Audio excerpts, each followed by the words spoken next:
Hello everyone and welcome back to another episode of my F1 2019 career mode here today for the Spanish Grand Prix in Season 2.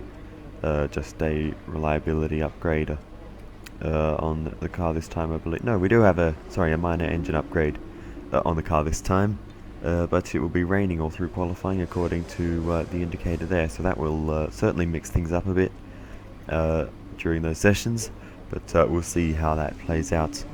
Over the weekend. Still have the best car. You can see the minor engine upgrade there, just power, so that will help us out going along that main straight. Still got a fairly underpowered engine though, but as we look at the R&D chart, you can see Williams at the bottom there have actually gone to fourth last, top of the back market teams. There's not really a midfield team sort of group anymore. They're sort of just split into two, almost halves, the top six and the bottom four teams, and there's a bit of a gap in between them. But anyway, we will worry about the other teams if they make up any more significant ground. But for now, let's get into qualifying, where the forecast has dried up a little bit. So let's go. You join us today at the Circuit de Barcelona, Catalunya, for what's bound to be a really hectic qualifying, as the teams compete to set the best lap times.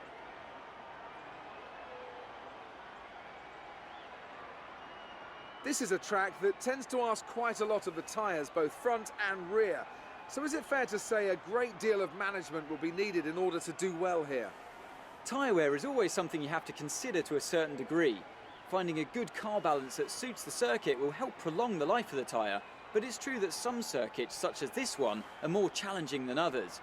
How hard you can push them depends on your strategy and how tight the battle is around you.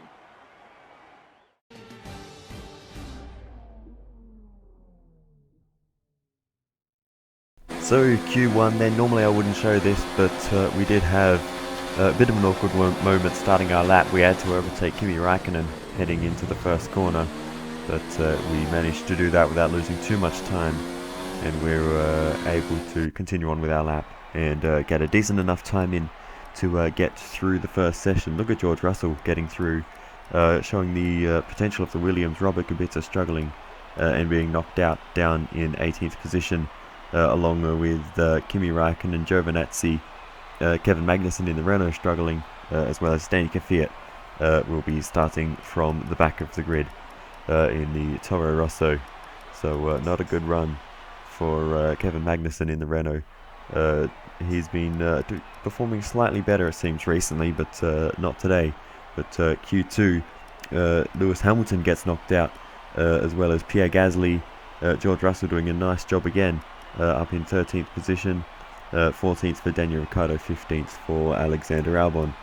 So let's move on to Q3 and get to the grid sorted for the top 10, and we'll see where we can qualify. The pace hasn't been great so far, and now that rain that was forecast earlier on is finally coming down. The forecast did dry up compared to what it should have been. It should have been almost heavy rain conditions by now, and light rain through the first two sessions, according to the pre-practice weather forecast.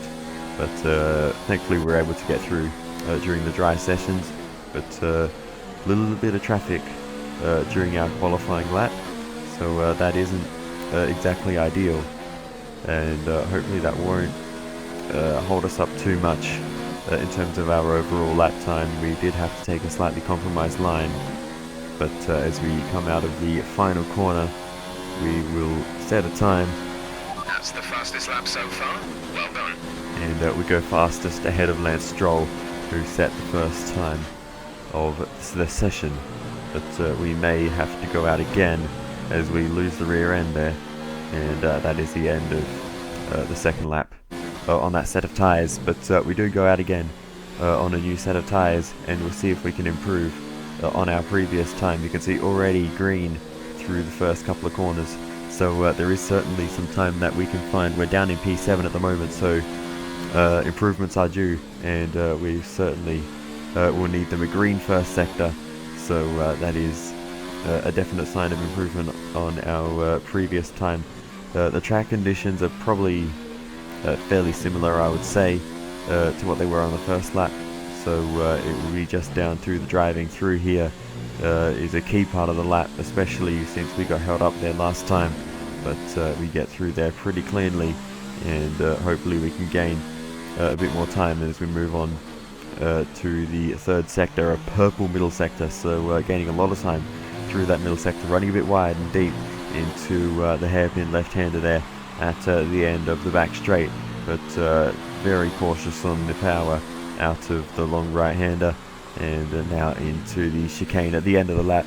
Just a few corners left. We just need to bring this lap home very slowly but aggressively over the curbs there, which is a bit of a paradox in itself. But anyway, we come towards the line, and where will we qualify? Good work. P2.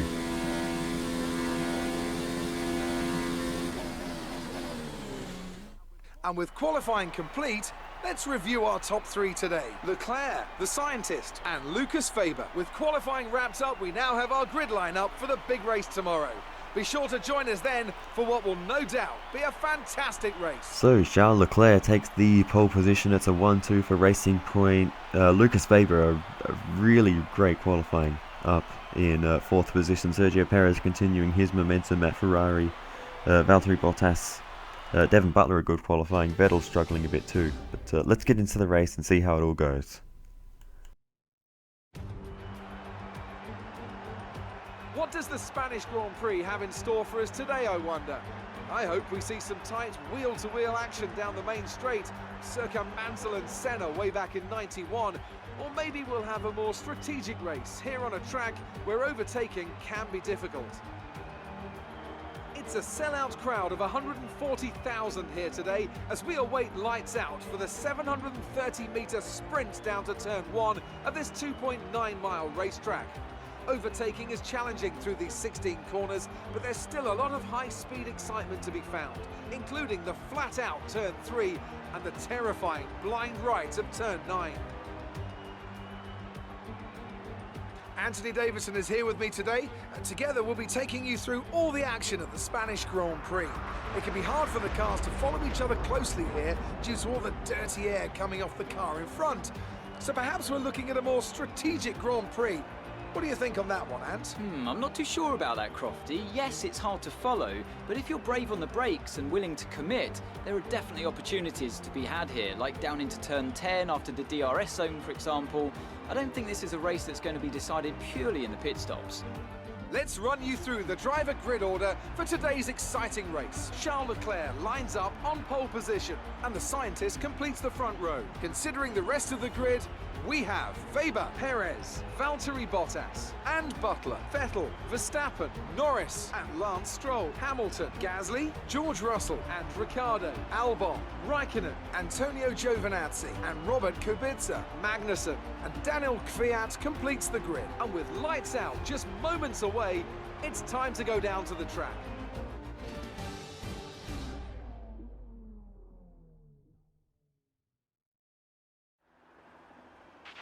You should have some space going into the first corner, so try to keep it tidy. We will certainly try to keep it tidy. We don't want any collisions with our teammate, but we'll see what kind of start we get and what we can do. But you can see he's messing around with the strategies. The one stop doesn't really seem possible starting on the soft tyres, so we will go with our usual soft 2 sets of mediums, and we might just follow what everyone else does as we now go to 5 red lights.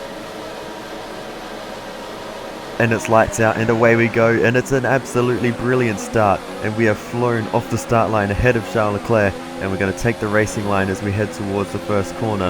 That is an absolutely unbelievable start, and we are going to take it through the first corner, hold on to the race lead from second on the grid, and Charles Leclerc must be wondering what on earth he just witnessed there. We'll try to grab a replay in a moment, but we need to get through the first group of corners and not bottle it, as we almost did there, dropping some wheels in the grass. And the start is just the first stage of the race, but we have absolutely nailed it this time. and we are in the best possible position to maximise points for this race. But a bit of a mistake there through the right-hander, and run right, and Charles Leclerc is going to have a run at us down the inside as we head towards the hairpin. Leclerc down the inside, and Leclerc takes the race lead back. We try to get a switch back, but there's no room on the inside there, and we just about got off the track as we trying to follow him through there, but there was no opportunity to come back at him through that section of the track, and we were lucky just to hold on to P2 as we struggled to keep our own car on the road. Potentially a slight bit of damage to the front wing on the left side. I'm not sure, but we will have a look at a replay of the start now that the first lap is out of the way, and you can just see we take off maybe half a second or so earlier than everyone else. That must have been so close to a jump start. That is absolutely insane, but counts for very little with the mistake later on in the lap. But that was an unbelievable start nonetheless. Now Lucas Weber is right behind, putting the pressure on, almost pushing me down the straight in that McLaren, and I go a little bit deep under brakes. Weber will try to sweep around the outside here through turn 2. He's still there on the inside, and we give him a bit of a squeeze to the apex. We've run wide ourselves now through turn 3. Weber's still there on the right hand side. We're going to have to back out of that. We're off circuit, we can't take the position there, and Weber goes through and up into second place. Slot in behind and try to keep up with them. There might be an opportunity to take a place back. And we'll have a look at what just happened, and oh, there might have been a bit of contact there between myself and Weber. No damage though, it seems, and Weber is able to slide through there. So nice work by Lucas Weber to get that position. And now as we trying to come back at him, he defends into the first corner. We send it round the outside. No space was ever going to be left there though, and we just would not have ever had the grip around the outside to make a move like that. So it is P3 for us as we try to settle into a rhythm in this race, and now we need to try to hold off Sergio Perez, who also seems to have a fair amount of pace on his side at this point, and will hopefully the top group of us will be able to pull the gap on the cars behind. So as we move on further into the race, we will make a bit of a mistake there, and Sergio Perez is right behind. We have to defend into the long right-hander. That probably wasn't really necessary, but it's given Perez a good run as we head towards the hairpin, and he's going to have a look down the inside. He sends it side by side through the hairpin, and it looks like we're going to hold on a little bit off circuit. Battery charge is high. Let's increase ERS deployment to up the pace. But there was a bit of a bump mid-corner, but yeah, we managed to hold that position. I'm going to fight Perez a lot harder than what I did for Lucas Weber. This is for the final podium position, and we need as many points as we can. Sergio Perez also, I think, will be potentially our main championship rival. But we again come back at Lucas Weber as he locks up heading into the first corner, round the outside to the inside. We go a little bit off circuit there, and Weber gets the position back, but we're going to get a bit of drive around the outside, contact with Weber, and he's going to hold that position, and we'll be lucky if we got away with that without any damage. But I think the car is okay for the most part, and we'll be able to continue with our race. But that was a lucky escape if we didn't get any damage at all from that little bump. But Weber In this lap, push now. Weber is driving very well in this race, but I'm getting the call in to go into pit lane, but I will potentially just see what everyone else does at this point in the race. I don't want to split the strategy with everyone else, so I will pit whenever they do. I don't want to be stuck on the medium tyres if they're going to go on to another set of softs, because that's happened before in this season and it did not work out too well for us. So let's hope that doesn't happen. But for now we need to try to maintain our position ahead of Perez, but along the main straight he was very quick. We outbrake ourselves a little bit down the inside and hold on to the position but I don't think we'll be allowed to keep that one. We didn't get any warnings for it, so I will hold on to it for now. But meanwhile, up ahead we've got Lucas Weber battling away with Charles Leclerc. Weber down the inside, and Weber takes the lead of the Spanish Grand Prix, and this, if it continues to go his way, could lead to his very first race win. The car in front is a second a lap faster, 1 second. And indeed, I believe his first podium. He just missed out in Baku. Okay, we can take you this lap. So that could be very interesting. Perez gets past us anyway along the main straight on the very next lap. So there will be no more discussions about that. But we can't come into the pits though because Charles is in the pits. Charles Leclerc is in. So we fly straight past a lot of them and take the race lead. We can't take you right now. Pit in next lap. And get denied pit lane. Affirmative. Medium tyres at the next stop.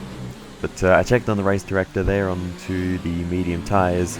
So for me, for now, I will stick to the original strategy. But we will get probably undercut by a few cars in the process, and we may have to fight back a bit. So probably wasn't the best plan to pit later than everyone else, but I did want to see what they were going to do as we just about get into pit lane. That could have been big damage as well, but I think we just about got away with that, as the pit lane buzzer annoys my right ear, and into the lane we go. Release. And I'm just looking at the front wing here, and there's definitely a little bit of damage. We'll be doing one more stop today. 1 stop left in our strategy. But it's not too bad, so hopefully that will not cause any major issues for us as we continue through this race.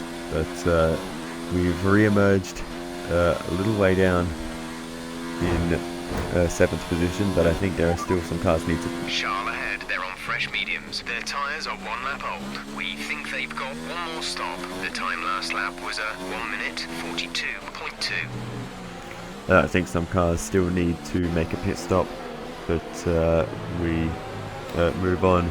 And is that a wheel rolling along the road there? What was that? Caution. The virtual safety car is out. Reduce speed and maintain a Max positive Verstappen delta. is out of the race. Was it his wheel that was rolling down the... What did I just witness? What just happened? We go on board with Robert Kubica, and that is Max Verstappen on the right coming out of pit lane. Kubica smashes his wheel off under brakes, trying to go down the inside of Giovinazzi, but that was a very weird incident. We'll go on board with Giovinazzi. Giovinazzi was defending. Kubica still tried to go further to the inside. Verstappen was in pit lane, and Kubica just makes the slightest touch with Verstappen's front wheel, rips it off as Verstappen teleports back onto the racing track. That was a very strange incident, and I can tell you Kubica did get a penalty. Virtual safety car is ending. Maintain your pace until the green flag. VSC ending. Wait for green. Kubica did get a penalty Okay, clear. for that incident, but we get underway once again after the virtual safety car is cleared. But that takes a lot of force to rip the wheel off one of these cars. Obviously they had wheel tethers, so to see it rolling down the road like that is not something you see too often in Formula 1. But yeah, that is a massive accident for Max Verstappen, and he will be looking forward to Monaco to try to redeem himself after that one. But yeah, Kubica in trouble for that. Alex Albon retires from the race with a mechanical failure. You could see him parked off on the left-hand side back there. But that wasn't a major factor in this race. He was down in the lower half of the field. But anyway, we continue to march on forwards through this race, just putting laps into the car and trying to keep up with Charles Leclerc, which we're doing pretty well so far, and we are definitely in with a fighting chance. Dropping back. We're seeing a gap form. If we can just stay in the game, and potentially maybe we'll get an undercut on Charles and take the position that way. We'll see what we can do, but we're right behind him here as we head through the second sector, and really starting to put the pressure on, and we may be looking for a move. No, a bit of a mistake there, and that will ruin any chance of an overtake as we head into the hairpin at the start of the third sector. You're in fourth position. Charles ahead. The gap is less than a second. They're on old mediums. Bottas is behind you. Okay, the gap behind is 13.4 seconds. They're on old softs. Our gap to first place is 6.2 seconds. Pit window will open in 10 laps time. Pit window opens in 10 laps. 38 laps to go. So we're in fourth position right now, and the top four, including myself, have really broken away from the rest of the field. We have a massive gap back to Bottas, and not that far realistically to the race leader. So it's still anyone's game, this top three, but we'll see what we can do as we weave around the outside of Charles Leclerc through the first corner, and let's see if we can take the position on the inside of turn 2, and I think we've just about done it. But Charles Leclerc still looking around, but he slots in behind, and we take back third position in this race. Gap to car in front is 3.6 seconds. As we run a little bit wide there through turn 4, but maintain the position anyway. Moving on later into the race, we put the Williams car there a lap down and continue on our way. But Sergio Perez is proving very difficult to catch in this one as we head over the curbs and into pit lane for our second stop, and it looks like Charles Leclerc is going on, so we have stopped earlier than Leclerc this time, so a pretty short middle stint for us, but we'll see how it plays out for us in the end. We get an undercut on the other cars around as we get the new tyres on. Complete, go now. And we'll complete the rest of this race on these medium tyres. Look after these tyres now. We want to finish the race on this compound. And as Lewis Hamilton goes past there, Hamilton still yet to make his final stop.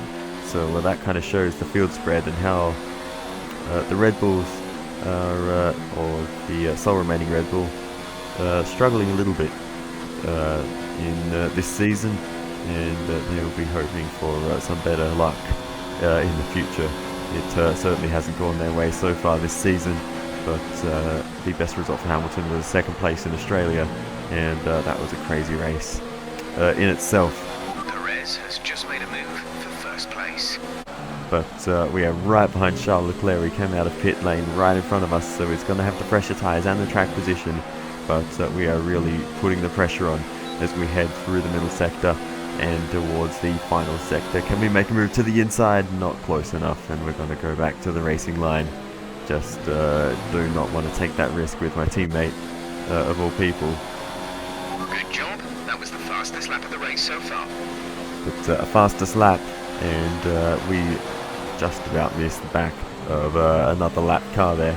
So really pushing the limits, trying to get the bit of slipstream that you can get from the lap cars, but they do try to slow down and get out of the way, which is helpful most of the time, but I was trying to get a bit of slipstream there. Not sure if it really saved us anything with having to dodge the slow car there, but anyway, we're still sitting right behind Leclerc, so that is what's important. We need to just keep putting the pressure on and just hope that we can find an opportunity. You're dropping a second a lap to the car behind, 1 second. At some point, but as we send one down the inside of Robert Kubica, that was a dive and a half there. But as you just heard there, we are dropping a lot of time all of a sudden, and Charles Leclerc is no longer even in the picture. He's absolutely stormed off into the distance, and we are really struggling for just pace. It's just disappeared. All of a sudden we've gone from putting pressure on Charles Leclerc, and now we just having trouble. Even in the background you can still hear Robert Kubica as we made a few mistakes there, but he's still right behind me, and maybe actually looking to come back. He got a good exit there out of the final corner, but I don't think he'll quite have the straight line speed to get past so I think we'll be okay for now. But yeah, I don't know what's happened in this late stage of the race, but all the pace we had Perez is in first place. has just disappeared. Perez has taken the race lead after being third place for quite a while. He jumped Charles Leclerc during the pit stop phases, and now it seems he has taken the lead of the race. So we'll see how that plays out throughout the rest of the races. We just about keep the car under control. Giovinazzi letting us pass there and being quite courteous about it, but it's really frustrating because Power from the engine is going to be down slightly. It's showing some minor wear. that might explain it. I was going to say it's really frustrating because I didn't feel like I was doing much wrong. I was making a few mistakes here and there, but even on my good laps there was just no pace to work with, and if the engine is just starting to wear out, if it's just hit that sort of 50% where it starts going to no good land, it could be the issue, and that could be why we're lacking that bit of pace that we had in the earlier stages. Your DRS is offline. The rear wing is down, so you can stay out while we work on a fix. And just to add insult to injury, we won't have DRS either, so we'll be an absolute sitting duck in a straight line with an already underpowered engine not operating at its best, and no DRS. We are going to be so slow along the straights if it comes to a battle with another car. So this could be a very tricky race if the car behind, now Lewis Hamilton, who has come back into this race a little bit, if he catches up we could be in trouble, but we will see. This is your final lap of the race. You can see we're at a purple middle sector on that lap, so the pace through the corners is still very, very good. So it's not the front wing damage, even though we do have a little bit. It's definitely more so as some more back markers get out of the way. And there's Lewis Hamilton Green flag. as the other cars get out of the way. Kevin Magnussen, Kimi Raikkonen moving out of the way. Now Danny Kvyat, and he stays out of the way for us as well. But yeah, definitely more so the engine than the front wing damage that is holding us up through this late phase. So that's a bit frustrating, but that's why we need to work on the durability and why it's an important We department. advise moving to mix 2, fuel to mix 2. Alright, no need to worry about fuel really, as we are heading through the last sector now, and Lucas Weber wins the Spanish Grand Prix. Charles Leclerc sets the fastest lap on the final lap, and we just have the final few corners to navigate, and we have held off Lewis Hamilton, who has charged from a massive distance behind us with our issues with the engine, but we're going to hold him off and cross the line for 4th position. Alright, race over. Take care of the car on the way in.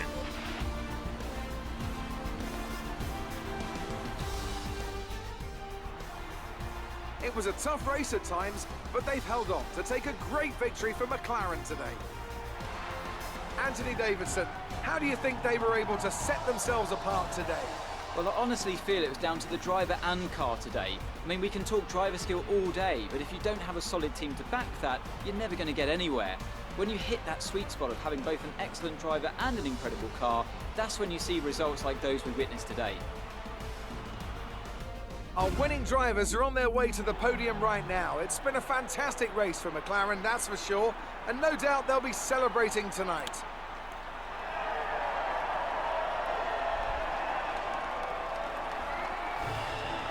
So there you have it, Lucas Weber gets his first race win in Formula 1, and you can see he's very happy about it. Sergio Perez, a good result for our team in second, and Sergio Perez keeping his championship hopes alive with a P3. And after this round of the World Championship, Here's how things look in the drivers' table. The scientist increases their championship lead. Now, let's discuss, Ants. Who would you say is a contender for driver of the day? I mean, can it be anyone else other than Danny Kvyat? His performance today really set him apart from the other drivers out there. He's got to be happy with how he's done here this weekend. Let's move on to the constructors. Racing Point continue to run away with it out in front. Well, Ants, an end to another fantastic weekend of racing.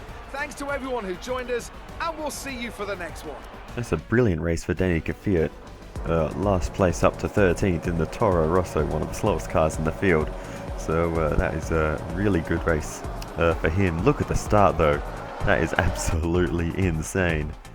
And I do not think I will ever be able to replicate that one. But it worked out for us on that occasion. As we all battled away towards the first corner. Lucas Weber briefly was having a look down the inside of Leclerc there, so it wasn't the greatest start by Leclerc. It was a slightly better one by Weber, so that probably made my start just look ever so slightly better than it was, but still a crazy start nonetheless.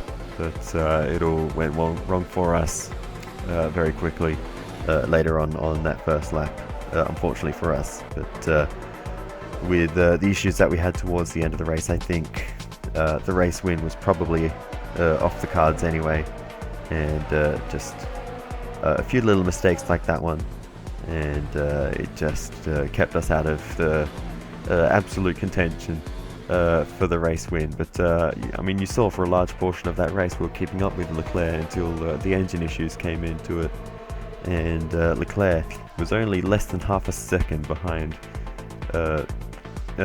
Lucas Weber for the win.